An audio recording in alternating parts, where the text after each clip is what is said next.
আসসালামু আলাইকুম। বাংলা সংবাদে সবাইকে স্বাগত জানাচ্ছি ফিরোজ তোহা। শুরুতেই বিআরবি কেবলস সংবাদ শিরোনাম। বাংলাদেশের সর্বশেষ গুরুত্বপূর্ণ আপডেট সংবাদে আপনাকে স্বাগত। শুরুতেই সংবাদ শিরোনাম, পরে বিস্তারিত। প্রথমেই জানাবো আমাদের হাতে থাকা সর্বশেষ গুরুত্বপূর্ণ সবথেকে তাজা আপডেট সংবাদ। খবর পাচ্ছি জাল ব্যালট পেপার ছাপানো হচ্ছে, বললেন তারেক রহমান। বিএনপির চেয়ারম্যান তারেক রহমান বলেছেন, আমরা খবর পাচ্ছি দেশে আবারও জাল ব্যালট এবং জাল সিল ছাপানো হচ্ছে। এই জাল ব্যালট এবং জাল সিল ছাপিয়ে তারা আবারও বাংলাদেশটাকে নৈরাজ্যের দিকে ঠেলে দিচ্ছে বলে অভিযোগ করেছেন তারেক রহমান। এরপর জানাবো, পুলিশ ভ্যানে লাশ পুড়িয়ে হত্যা মামলার রায় আজ ঘোষণা করা হবে।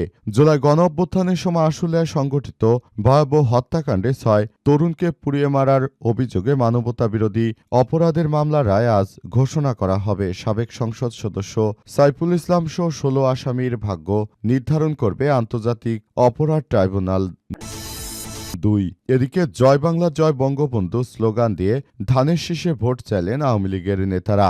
মাদারীপুর 1 শিবচর আসনে বিএনপির প্রার্থী নাদির আক্তারের উঠান বৈঠকে উপস্থিত হয়েছেন দীর্ঘদিন পলাতক থাকা কার্যক্রম নিষিদ্ধ আওয়ামী লীগের আলোচিত অন্তত 20 জন নেতাকর্মী।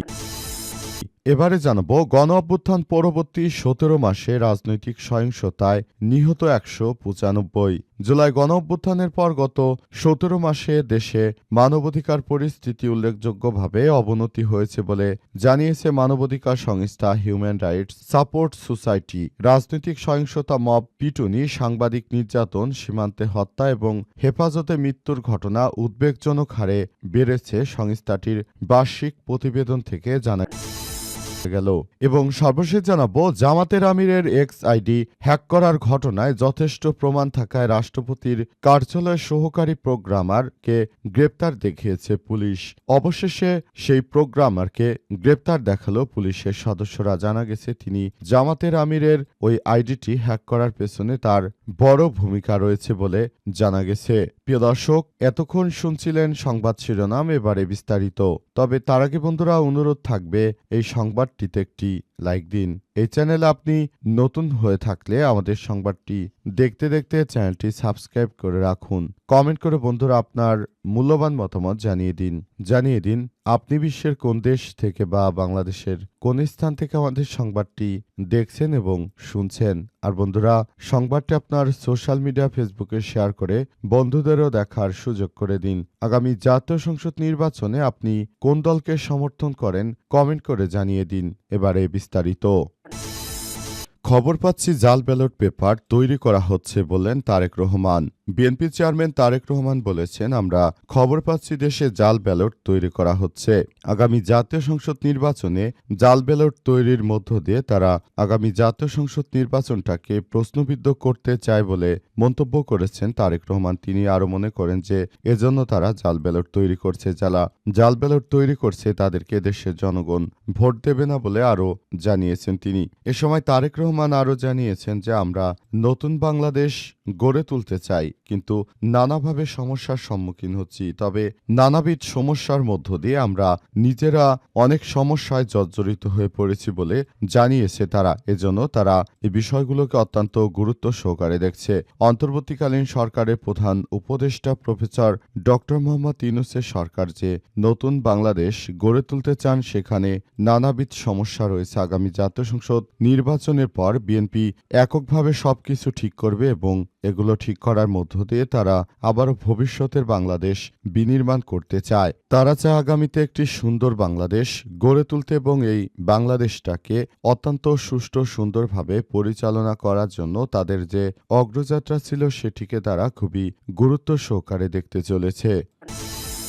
পুলিশ ভ্যানে লাশ পুড়িয়ে হত্যা মামলার রায় ঘোষণা হবে আজ। জুলাই গণ অভ্যুত্থানের সময় আশুলিয়ায় সংঘটিত ভয়াবহ হত্যাকাণ্ডে 6 জনকে পুড়িয়ে হত্যার অভিযোগে মানবতা বিরোধী অপরাধের মামলার রায় আজ ঘোষণা করা হবে। সাবেক সংসদ সদস্য সাইফুল ইসলাম সহ 16 আসামির ভাগ্য নির্ধারণ করবে আন্তর্জাতিক অপরাধ ট্রাইব্যুনাল 2।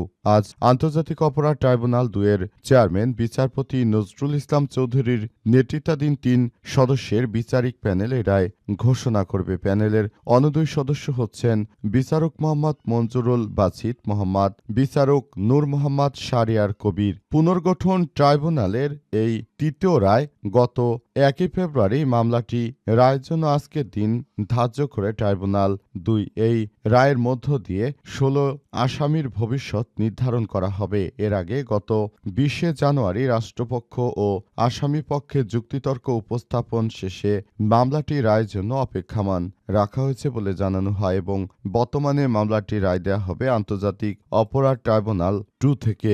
এর আগে শেখ হাসিনার নির্দেশে গুলি চালানো হয়েছিল। সরকারি কর্মকর্তারা নিরীহ শিক্ষার্থীদেরকে গুলি করে তারপর লাশ পুড়িয়ে ট্রাকসহ লাশ পুড়িয়ে দেওয়ার ঘটনা ঘটায়। এমন অমানবিক ঘটনাটি যখনই প্রকাশ পায় তারপরই তাদেরকে আটক করা হয়েছে এবং তাদের বিরুদ্ধে আইনগত ব্যবস্থা গ্রহণ করা হচ্ছে। জয় বাংলা জয় বঙ্গবন্ধু স্লোগান দিয়ে ধানের শীষে ভোট চাইলেন আওয়ামী লীগের নেতারা। মাদারীপুর ১ শিবচর আসনে বিএনপির প্রার্থী নাদির আক্তারের উঠান বৈঠকে উপস্থিত হয়েছেন দীর্ঘদিন পলাতক থাকা কার্যক্রম নিষিদ্ধ আওয়ামী লীগের অন্তত ২০ জনের বেশি নেতাকর্মী। বিএনপির প্রার্থীকে বিজয় করতে তারা উঠান বৈঠকে হাজির হয়ে দিয়েছেন বক্তব্য। জয় বাংলা জয় বঙ্গবন্ধু স্লোগান দিয়েছেন। ধানের শীষেও তারা ভোট চেয়েছেন। তারা জানিয়েছে আগামী জাতীয় সংসদ নির্বাচনে আসলে বিএনপি আর আওয়ামী লীগ সবাই একই সঙ্গে রয়েছে। বিএনপিকে যদি ভোট দেন তাহলে ফিরে আসবে আওয়ামী লীগ। আর যদি আপনারা আগামী জাতীয় সংসদ নির্বাচনে আওয়ামী লীগকে আপনারা বিএনপিকে ভোট না দেন তাহলে ভবিষ্যতে এই জামাত শিবিরেরা যখন রাষ্ট্র দখল করবে তখন কিন্তু আর আওয়ামী লীগ ফেরত আসবে না বলে জানিয়েছে তারা। সেজন্য তারা এখন থেকে বিএনপির সঙ্গে রয়েছে এবং বিএনপির নেতাকর্মীরা যেন আওয়ামী লীগের নেতাকর্মীরাও বিএনপির এই নেতাকর্মীদেরকে ভোট দেয় এমন ব্যবস্থা তারা করতে চায় বলে জানানো হয়েছে এবং সে অনুযায়ী তারা কাজ করছে। বাংলাদেশের মানুষ এখন তাদের এই অবস্থাকে খুবই গুরুত্ব সহকারে দেখছে এবং আগামীতে যে নতুন বাংলাদেশ গড়ে তুলতে হবে সে বিষয়ে তারা কাজ করছে। পুরো বাংলাদেশটাকে সুন্দরভাবে গড়ে তোলার মধ্য দিয়ে তারা আবারও নতুন বাংলাদেশ গড়ে তুলতে চায়। গণঅভ্যুত্থান পরবর্তী ১৭ মাসে রাজনৈতিক সহিংসতায় সারা দেশে নিহত হয়েছে ১৯৫ জন। HRSS এর প্রতিবেদন। জুলাই গণঅভ্যুত্থানের পর গত ১৭ মাসে দেশের মানবাধিকার পরিস্থিতি উল্লেখযোগ্য অবনতি হয়েছে বলে জানিয়েছে মানবাধিকার সংস্থা হিউম্যান রাইট সাপোর্ট সোসাইটি বা HRSS। রাজনৈতিক সহিংসতা, মব গণপিটুনি, সহিংসতা, নির্যাতন, সীমান্তে হত্যা এবং হেফাজতে মৃত্যুর ঘটনা উদ্বেগজনক হারে বেড়েছে বলে সংস্থাটি তাদের বার্ষিক প্রতিবেদনে উল্লেখ করেছে। জাতীয় দৈনিকের প্রতিবেদন এবং নিজস্ব অনুসন্ধানের ভিত্তিতে প্রকাশিত এই প্রতিবেদনে বলা হয়েছে ২০২৪ সালের জুলাই থেকে ২০২৬ সালের জানুয়ারি পর্যন্ত রাজনৈতিক ও দলীয় সহিংসতার ১,৪১১টি ঘটনায় ১৯৫ জন নিহত, ১১,২২৯ জন আহত হয়েছে। নিহতদের মধ্যে বিভিন্ন রাজনৈতিক দলের নেতাকর্মী রয়েছে, পাশাপাশি পরিচয় অজ্ঞাত আরও ১৯ জন রয়েছে বলে জানা গেছে। মূলত বিএনপি এবং আওয়ামী লীগের সঙ্গে সহিংসতায় বেশিরভাগ ঘটনা ঘটেছে। বিএনপির নেতাকর্মীরা আওয়ামী লীগের নেতাকর্মীদের বিভিন্ন জায়গা জমি দখলসহ নানাবিধ কর্মকাণ্ড পরিচালনা করার মধ্য দিয়ে এই হত্যাকাণ্ড এবং সহিংসতার ঘটনা ঘটেছে। দীর্ঘ ১৭ বছর পালিয়ে থাকার পর বিএনপির নেতাকর্মীরা যে পরিস্থিতি তৈরি করেছিল সেই পরিস্থিতির পর মূলত যারা মজলুম ছিল তারা এখন জালিম হয়ে গেছে। এটাই তার জলজ্যান্ত প্রমাণ বাংলাদেশের মাটিতে।